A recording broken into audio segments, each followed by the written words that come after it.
আপনারা ইতিমধ্যে অবগত আছেন, বিটিআরসি কর্তৃক অনৈতিকভাবে এনআইআর সিস্টেমের নামে একটি বৈষম্যমূলক সিস্টেম এদেশের 20 লক্ষ মোবাইল ব্যবসায়ী এবং তার পরিবারের উপর চাপিয়ে দিচ্ছে।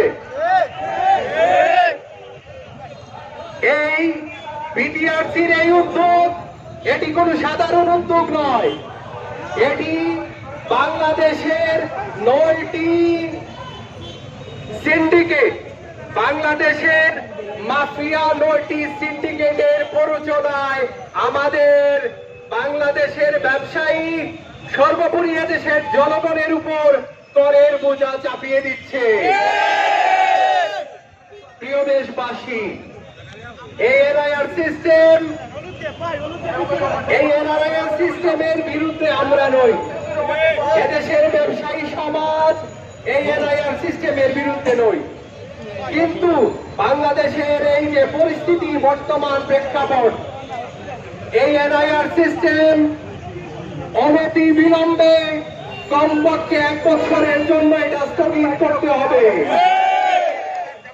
স্থগিত হওয়ার পর যাদের মাধ্যমে এই মোবাইল বিজনেসের সূচনা হয়েছিল, যাদের রক্ত মাংসে এই ব্যবসা বাংলাদেশে প্রতিষ্ঠিত, তাদের সাথে, এই ব্যবসায়ীদের সাথে আলাপ আলোচনা করে এটা বাস্তবায়ন করতে হবে।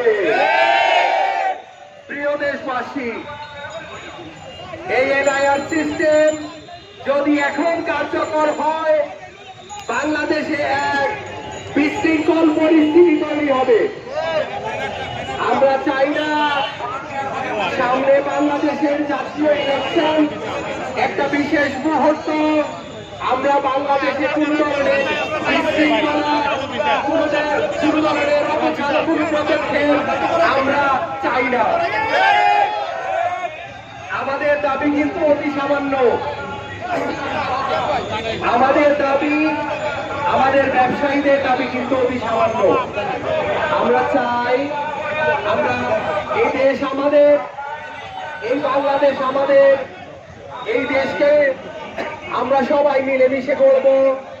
এই বাংলাদেশ আমরা নিয়মিত ট্যাক্স পে করি, কিন্তু এই এনআইআর সিস্টেমের মাধ্যমে যে 57% যে ট্যাক্সের যে বিষয়টা, এটা কোনোভাবেই মেনে নেওয়া যায় না। পৃথিবীর কোথাও মোবাইল ডিভাইসে 57% ট্যাক্স কোনো জায়গায় নেই। এটা আসমান থেকে নিয়ে আসে নাই, ওরা ইচ্ছে করে সিন্ডিকেট তৈরি করার জন্য, মনোপলি বিজনেস করার জন্য 9টি সিন্ডিকেটের ইন্ধনে এই 57% ট্যাক্সের ব্যবস্থা করেছে। আমরা এই আমদানি শুল্ক সর্বনিম্ন এবং সর্বোচ্চ 15% করতে হবে, এটা আমাদের দাবি। এবং আমাদের আমদানি শুল্ক নিয়ে যে বৈষম্যমূলক কাঠামো তৈরি হচ্ছে, এই কাঠামো সংস্কার করতে হবে।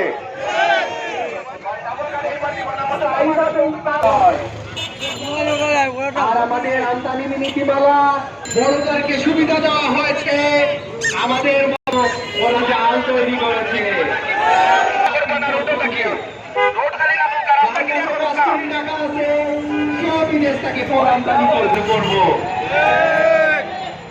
আমি আমাদের উপস্থিত আমার ব্যবসায়ী বৃন্দ, আমাদের প্রিন্ট মিডিয়া, আমাদের বিভিন্ন জেলা থেকে, মৌলভীবাজার, সুনামগঞ্জ, হবিগঞ্জ জেলা থেকে আগত এবং সিলেট শহরের আশেপাশের বিভিন্ন উপজেলা, থানা শহর থেকে আগত সকল ব্যবসায়ীদের আমার এই অনুষ্ঠানে অংশগ্রহণ করার জন্য অন্তর থেকে মুবারকবাদ জানিয়ে আমি আমার সংক্ষিপ্ত বক্তব্য শেষ করছি। আসসালামু আলাইকুম।